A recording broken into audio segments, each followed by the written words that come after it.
اعوذ باللہ من الشیطان الرجیم بسم اللہ الرحمن الرحیم قل اے میرے پیغمبر، اے میرے نبی، آپ فرما دیجئے یا اہل الکتاب، اے اہل کتاب، اے یہودیو، اے عیسائیو، اے تورات والو، اے انجیل والو، تعالو چھوڑو باس و مباحثے کو، مناظرے کو، مباہلے کو، او گٹھے ہو جاتے ہیں، آ جاؤ الی کلمتن، ایک ایسے کلمے کی طرف، سواء بیننا و بینکم، جو تمہارے درمیان اور ہمارے درمیان برابر ہے۔ وہ کلمہ کیا ہے کہ اللہ نعبد الا اللہ، کہ ہم اللہ کے سوا کسی کی عبادت نہیں کریں گے، اور دوسرا ولا نشرک بہ شیئا، ہم اس اللہ کے ساتھ شریک نہیں ٹھہرائیں گے شیئا، کسی چیز کو بھی، ولا یتخذ بعضنا بعضا اربابا من دون اللہ، اور تیسری بات کہ ہم میں سے بعض کو رب نہیں بنائیں گے اللہ کی ذات کے علاوہ، اللہ کو چھوڑ کر۔ فَإِن تَوَلَّوْا، اے میرے محبوب اگر یہ پھر جائیں، انکار کر دیں، اعراض کریں، قبول نہ کریں آپ کی بات کو، فَقُولُوا، پس آپ کہہ دیجئے، اشہدوا، تم گواہ رہو، تو مسلمانوں ان یہودیوں سے، عیسائیوں سے کہو کہ تم گواہ رہنا بِأَنَّا مسلمون، بے شک ہم تو مسلمان ہیں، ہم تو اللہ کی فرمانبرداری کرنے والے۔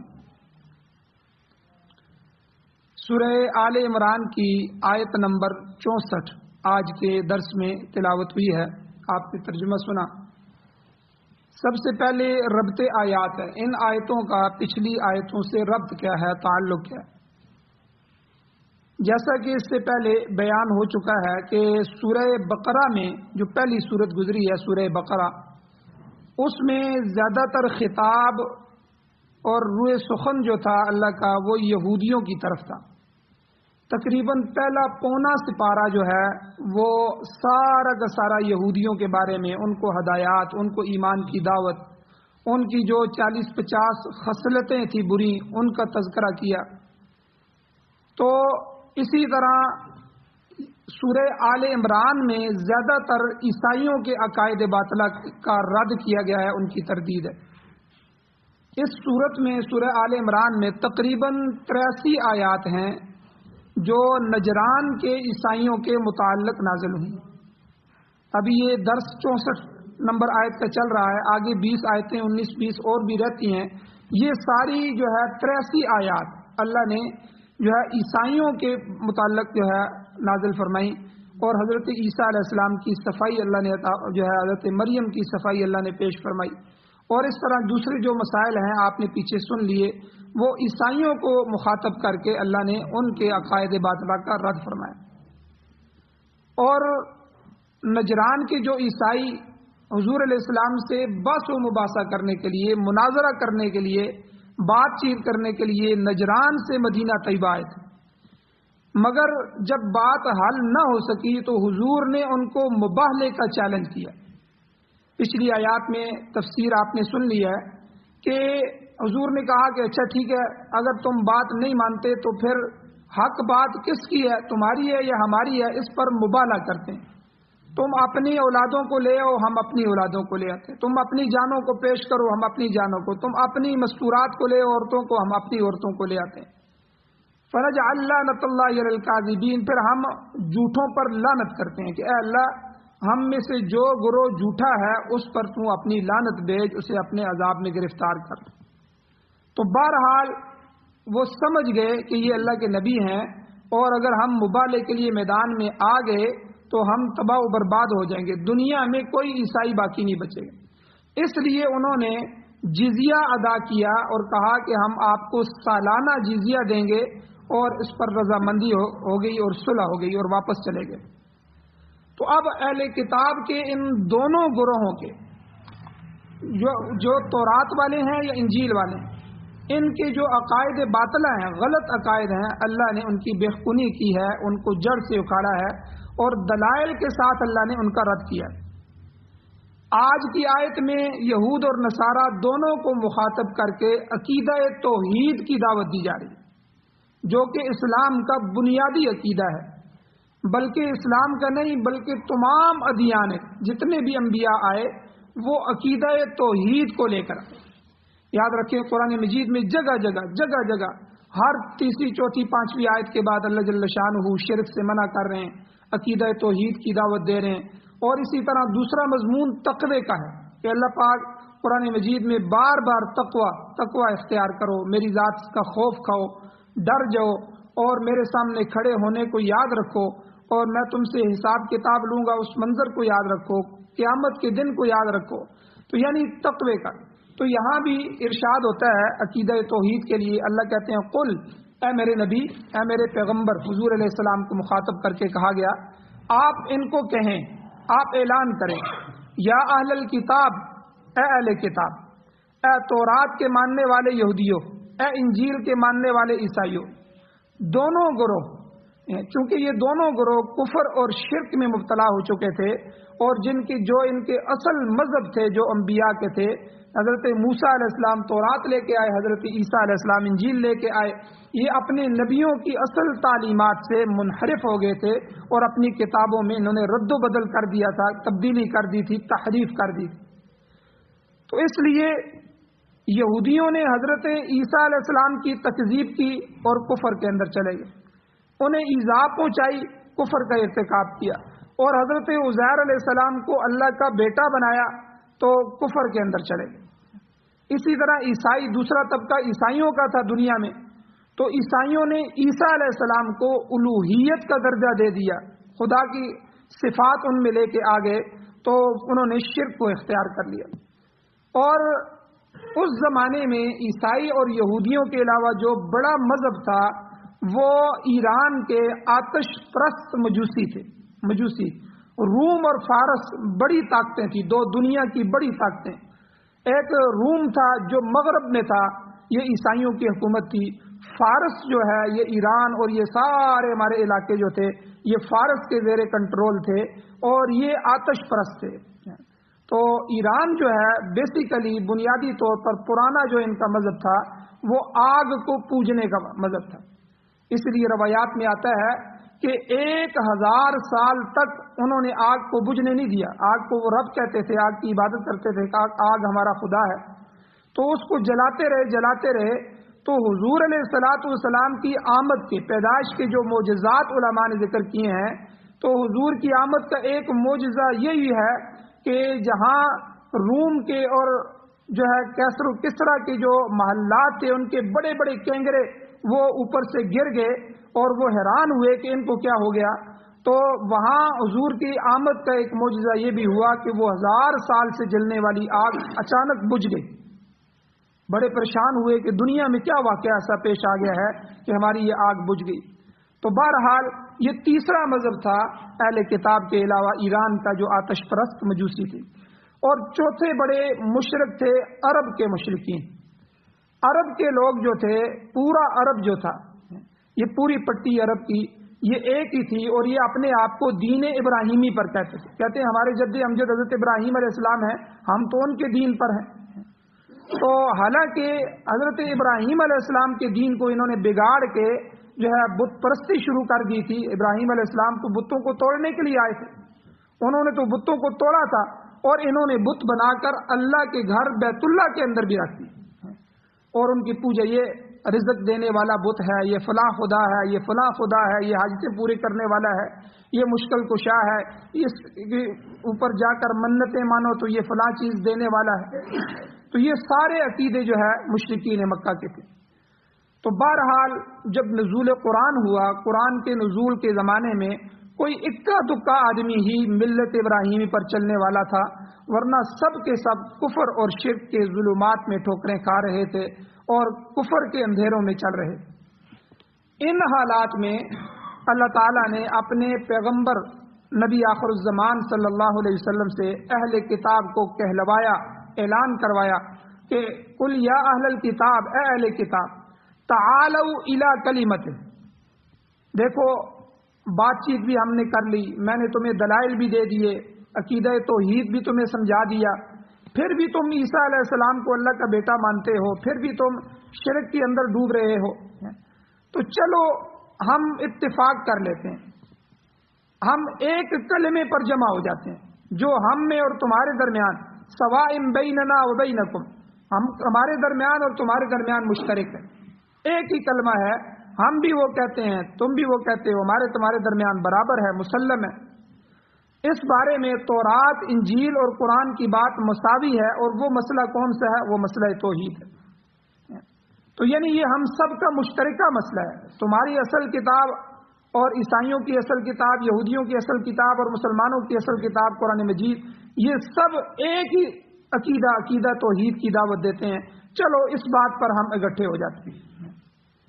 اب 3 چیزیں اس آیت میں اللہ تعالیٰ نے ذکر فرمائی, جن میں یہودیوں کو اور عیسائیوں کو, اہل کتاب کو اس کلمے پر اکٹھے ہونے کی دعوت دی گئی. پہلی چیز یہ کہ اللہ نعبد الا اللہ, ہم اللہ کے سوا کسی کی عبادت نہیں کریں گے. چلو اس پر ہم اکٹھے ہو جاتے ہیں, اتفاق کر لیتے ہیں. تو اس مسئلے پر تمہاری تورات, انجیل اور ہمارا قرآن سب متفق ہیں, بلکہ ہر نبی کی یہی تعلیم ہے کہ لوگوں عبادت صرف اللہ کی کرو, اللہ کی غیر کے لیے عبادت کرنا یہ جائز نہیں ہے. قرآن پاک نے اسی مسئلے کو دوسری جگہ یوں بیان فرمایا کہ اللہ کہتے ہیں فَاعْبُدُوا اللَّهَ مُخْلِصِينَ لَهُ الدِّينَ, اللہ کی عبادت کرو اپنے دین کو اسی کے لیے خاص کر کے, خالص اپنی عبادت کو اللہ کے لیے کرو.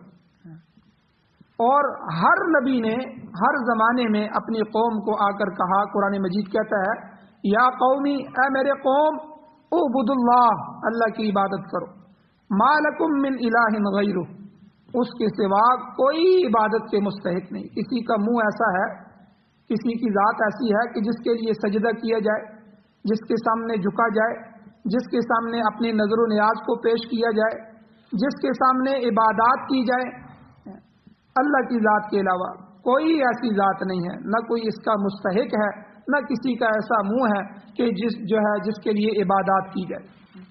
اور دوسری چیز اللہ نے فرمایا وَلَا نُشْرِكَ بِهِ شَيْئًا, یہاں کہ ہم اس اللہ کے ساتھ کسی کو بھی شریک نہیں ٹھہرائیں. خالی اللہ یہ کہہ دیتے وَلَا نُشْرِكَ بِهِ کہ ہم اس کے ساتھ شریک نہیں ٹھہرائیں گے تو تب بھی کافی تھا, لیکن شیئن کا لفظ یہاں اللہ نے ذکر فرمایا کہ یعنی ہم اس کے ساتھ شریک نہیں ٹھہرائیں گے شیئن, کسی چیز کو بھی. امام ابن کثیر رحمہ اللہ لفظ شیئن کی جو تفسیر فرماتے ہیں وہ لکھتے ہیں, کہتے ہیں لا وثنن ولا صلیبن ولا صنمن ولا طاغوتن ولا نارن ولا شیئن, یعنی آؤ ہم اس بات پر اتفاق کر لیں, متفق ہو جائیں کہ ہم اللہ کے ساتھ نہ کسی بت کو شریک ٹھہرائیں گے, نہ صلیب کو شریک ٹھہرائیں گے, نہ کسی طاغوت کی پوجا کریں گے, نہ آگ کو ہم عبادت کریں گے, اس کو معبود بنائیں گے, نہ کسی اور چیز کو اللہ کی ذات کے ساتھ اللہ کی صفات کے اندر شریک کریں گے. تو باقی ساری چیزیں تو واضح ہیں. طاغوت کے متعلق قرآن مجید کی تعلیم یہ ہے کہ اللہ فرماتے ہیں وَاجْتَنِبُوا الطَّاغُوتَ, کہ طاغوت سے بچو, طاغوت سے اپنے آپ کو بچاؤ.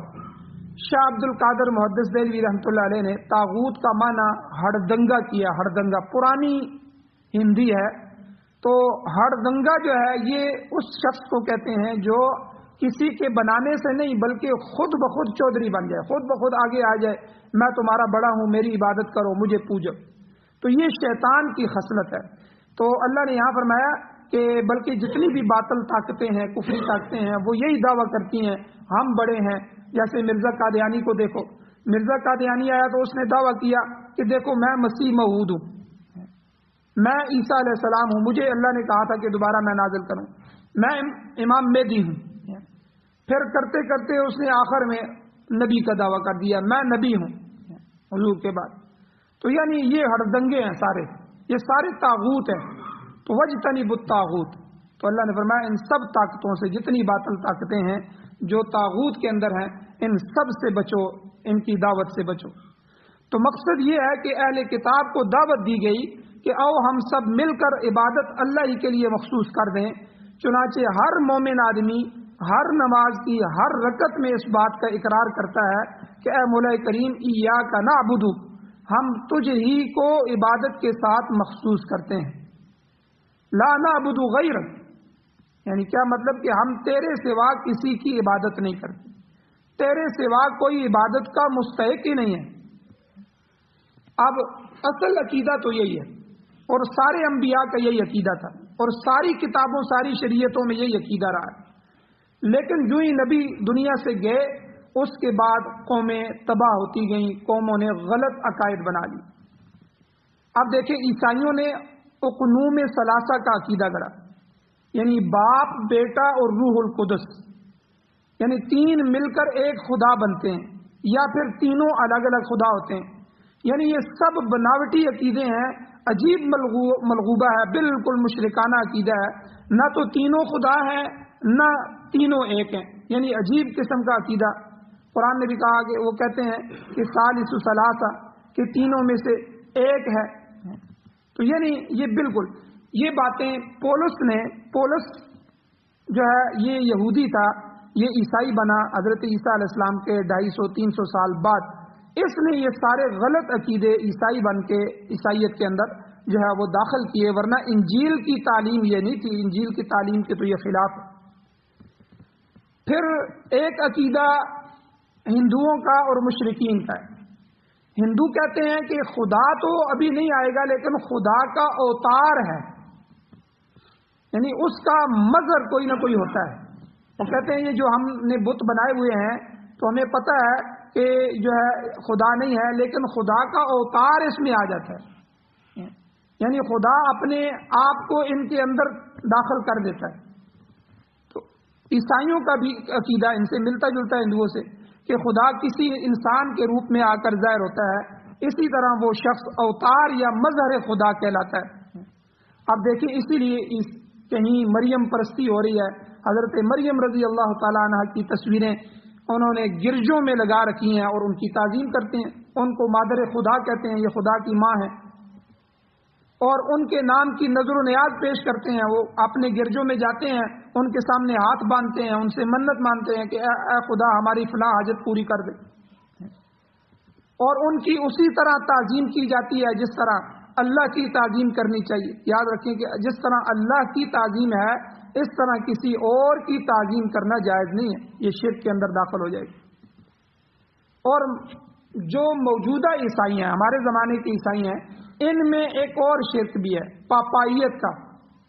جو ان کے بڑے بڑے پاپا روم ہیں، ایک بڑا جو پادری ہوتا ہے تو اس کو بھی یہ گویا کہ اپنے رہنماؤں کو بھی الوہیت کا درجہ دے دیتے ہیں، جو چیز وہ جائز کر دیں ان کے لیے جائز ہو جاتی ہے، جو ناجائز کر دیں ان کے لیے ناجائز ہو جاتی ہے۔ اور تیسرا طبقہ مسلمانوں کا، مسلمانوں میں ابھی آپ دیکھیں اولیاء پرستی ہو گئی ہے، حالانکہ اللہ کے جتنے ولی ہیں، اللہ کے ولی تو خود ہدایت کے لیے آئے تھے، ہدایت دینے کے لیے آئے تھے، اور انہوں نے سینکڑوں اور ہزاروں لوگوں کو ہدایت دی، اللہ کے حکم سے اللہ کے دین کی طرف بلایا۔ لیکن جب وہ دنیا سے چلے گئے اب انہی کی پوجا شروع ہو گئی، شہداء پرستی ہو گئی، پیر پرستی مسلمانوں میں عام ہو گئی، ان کی ایسی تعظیم کرتے ہیں۔ پیر کی طرف آتے ہیں، ہم نے کئی ویڈیو دیکھی ہیں واٹس ایپ میں، دوسرا اس میں، کہ پیر کی طرف سجدہ کرتے ہوئے آتے ہیں۔ اور ایک جگہ ہم نے دیکھا کہ کتوں کی شکل میں دروازے سے داخل ہوتے ہیں اور بھونکتے ہوئے آتے ہیں کہ ہم اس پیر کے آستانے کے کتے ہیں، اور کسی جگہ جو ہے وہ الٹا چل کے آتے ہیں، اپنے سر کے بل چل کے آتے ہیں۔ تو یہ تعظیم جو ہے، رکوع کرنا، دیکھیں رکوع ہم جھکتے ہیں، سجدے میں ہم بالکل چلے جاتے ہیں، یہ رکوع اور سجدہ یہ صرف اللہ کی ذات کے لیے، یہ انتہائی اپنے آپ کو جھکانا، اپنے آپ کو گرا دینا، ٹھیک ہے، یہ اتنی تعظیم کرنا یہ اللہ کی ذات کے ساتھ خاص ہے۔ اللہ کی ذات کے علاوہ ایسی تعظیم کسی کی جائز نہیں، نہ کسی ولی کی، نہ کسی رسول کی، نہ کسی اور کی۔ تو اب ان لوگوں کے سامنے، اولیاء کے سامنے یا اولیاء کے قبروں کے سامنے سجدے کرنا اور ان کے تقرب کو حاصل کرنے کے لیے ان کے سامنے نظر و نیاز پیش کرنا، یہ بھی کفر ہے، یہ بھی شرک ہے، یہ عقیدہ توحید کے خلاف۔ اور اسی طرح قبر پرستی ہے، قبر پرستی کی بیماری یہ بھی یہود و نصارہ میں عام تھی اور اب مسلمانوں میں بھی عام ہو گئی ہے۔ جس قبر کو دیکھا جس میں 2 جھنڈے لگے ہوئے ہیں اور چادر بچھی ہوئی ہے، آگے اس کے سامنے سجدہ شروع کر دیا۔ بلکہ ہماری حکومت خود اس معاملے میں پیش حکومت سرپرستی کر رہی، بڑے بڑے جو مزار ہیں ان مزاروں میں کروڑوں روپے جو ہے وہ چندہ ہوتا ہے، اب اس چندے کو لینے کے لیے سال میں ایک دفعہ حکومت خود جاتی ہے، حکومت کے نمائندے جاتے ہیں، وہاں جا کر چادریں چڑھاتے ہیں. بھائی چادر جو ہے جتنے روپے کی آپ چادر 1000 2000 3000 کی چادر لیں گے، اتنے سے کسی غریب کا چولہا جل جائے گا، 10-15 دن اس کا کھانا بچوں کو مل جائے گا. اب اس قبر والے کو اس چادر سے کیا فائدہ کہ جو چادر اس پر چڑھائی جا رہی ہے؟ تو یہ کس کی تعلیم ہے؟ یہ تو پیغمبر کی تعلیم نہیں ہے کہ قبروں کی جا کر بے جا تعظیم کرو اور وہاں جا کر جھکو. یہ سب جو ہے شرکیہ رسوم ہے اور اسراف ہے. تو بھائی قبروں پر جا کر وہ کام کرو جو شریعت سے ثابت ہیں اور جن کا حکم دیا گیا. قبر پر جاؤ، مثال کے طور پر وہاں فاتحہ پڑھو، ٹھیک ہے. فوت شدگان جو ہو چکے ہیں، فوت ہو گئے ہیں، ان کے لیے دعا کرو. اور قبر کے متعلق یہ بتایا گیا کہ قبر کے اوپر لیٹو نہیں، قبر کے ساتھ ٹیک نہ لگاؤ، کسی مردے کی جو ہے وہ ہڈی نہ توڑو. تو اسی طرح جو ہے یہ تعظیم تو اتنا ادب تو سکھایا گیا ہے، لیکن اس کے علاوہ عبادت کرنا، ان کے سامنے سجدہ ریز ہونا، ان سے اپنی حاجتیں مانگنا، ان کی قبروں پر چادریں چڑھانا. بلکہ حضور علیہ الصلوۃ والسلام نے خود اپنے متعلق فرمایا، حدیث موجود ہے، حضور نے فرمایا اللہم لا تجعل قبری وثنا یعبد، اے اللہ میری قبر کو ایسا بت نہ بنانا کہ جس کی عبادت کی جائے. یعنی حضور کو سب سے زیادہ خطرہ جو تھا وہ یہ تھا کہ کہیں یہ لوگ میری قبر کو بھی عبادت نہ بنا دیں، کیونکہ حضور دیکھ رہے تھے کہ جو پہلے پیغمبروں کی قبریں تھے، حضرت یونس علیہ السلام کا مزار بنا ہوا تھا، حضرت آدم علیہ السلام کا مزار لوگوں نے بنایا ہوا تھا اور جا کر اس کی عبادت. تو حضور کو یہ بڑی فکر تھی، حضور نے اللہ سے یہ دعا فرمائی، اے اللہ میری قبر کو وثنن، ایسا بت نہ بنانا، ایسا جو ہے عبادت کا گڑھ نہ بنا دینا کہ یعبد، جس کی عبادت کی جائے. تو یعنی میری قبر کو صنم یا بت نہ بنانا کہ لوگ اس پر آئیں اور اس کی. تو آپ دیکھیں اللہ نے پھر ایسے لوگ جو ہے روزہ رسول پر مقرر فرما دیے جو جالی کو بھی ہاتھ نہیں لگانے دیتے. اور ہمارے جو یہاں پاکستان کے لوگ ہیں انہوں نے تو حد ہی ختم کر دی ہے. ان کو جو ہے جن قبروں سے تھوڑا سا بھی قبر کو قریب کرنے دیں تو یہ مٹی بھی اس کی اٹھا لیتے، پوری قبر خالی کر دیتے ہیں اور پتہ نہیں کیا کیا قبروں کے ساتھ کرتے رہتے ہیں. تو اس لیے حضور علیہ السلام کی اس دعا کی برکت سے اللہ نے ایسے لوگ مقرر کیے. دور کہتے ہیں بھئی ادھر کھڑے ہو جاؤ اور دور کھڑے ہو کے حضور علیہ الصلوۃ والسلام پر صلوۃ والسلام بھیجو اور جو ہے اپنی عرض و معروض کرو. ہاتھ بھی نہیں اٹھانے دیتے کہ حضور سے مانگنا بھی نہیں ہے، اللہ کی ذات کے علاوہ کسی سے ہاتھ اٹھا کے مانگنا بھی ہے، قبلے کی طرف ہاتھ کر کے مانگ لو، لیکن صلوۃ والسلام پیش کرو. حضور علیہ الصلوۃ، ہمارا عقیدہ ہے کہ جو درود ہم یہاں سے پڑھتے ہیں وہ فرشتے یہاں سے لے کے جاتے ہیں اور حضور کو پیش کرتے ہیں کہ آپ کا فلاں امتی آپ کو درود پڑھ رہا ہے. اور جو درود و سلام ہم جا کر حضور کے روزے پر پڑھتے ہیں وہ حضور خود سنتے ہیں. یہ ہمارا عقیدہ ہے. تو اس لیے جو ہے وہاں جا کر صلاۃ و سلام پیش کیا جائے. تو اس لیے حضور نے یہاں فرمایا کہ اے اللہ میری قبر کو ایسا وثن، ایسا بت نہ بنانا کہ لوگ جا کر اس کی پوجا کرنے لگیں. اللہ جل شانہ سے دعا ہے اللہ ہمیں صحیح عقیدہ توحید نصیب فرمائے، اللہ ہمیں شرک سے، کفر سے محفوظ فرمائے، اللہ ان تمام رسومات سے محفوظ فرمائے جو پہلی قوموں میں تھیں یا آج کی قوم ہماری مسلمانوں کی جو حالت ہے، اللہ ان کی اصلاح فرمائے. آمین. الحمدللہ والعاقبۃ للمتقین والصلاۃ والسلام علی رسولہ النبی الأمی الکریم. اللهم ربنا آتنا فی الدنیا حسنۃ وفی الآخرۃ حسنۃ وقنا عذاب النار. یا اللہ ہماری کمیوں کوتاہیوں کو معاف فرمائیے، یا اللہ درگزر فرمائیے، صغیرہ کبیرہ گناہوں کو معاف فرمائیے. یا اللہ عقیدہ توحید نصیب فرمائیے. یا اللہ قرآن و سنت کی بہاریں نصیب فرمائیے، قرآن و سنت کا غلبہ نصیب فرمائیے. پوری دنیا کے باطل نظاموں کو ختم فرمائیے، اپنے نظام کو غالب فرمائیے. یا اللہ ہماری اولادوں اور نسلوں کو قرآن و سنت کی اشاعت کے لیے، قرآن و سنت کی پھیلاؤ کے لیے، اس کی حفاظت کے لیے قبول فرمائیے. یا اللہ جو مقروض ہیں ان کے قرضوں کے پورا کرنے کے اسباب پیدا فرمائیے. یا اللہ جو حاجت مند ہیں ان کی حاجتوں کو پورا فرمائیے. یا اللہ اپنی ذات کا محتاج بنائیے. یا اللہ در در کی ٹھوکروں سے ہمیں محفوظ فرمائیے. یا اللہ کفر اور شرک کی لعنت سے ہمیں محفوظ فرمائیے. یا اللہ جب تک زندگی ہو عزت والی زندگی نصیب فرمائیے، جب موت آئے تو خاتمہ ایمان پر فرمائیے.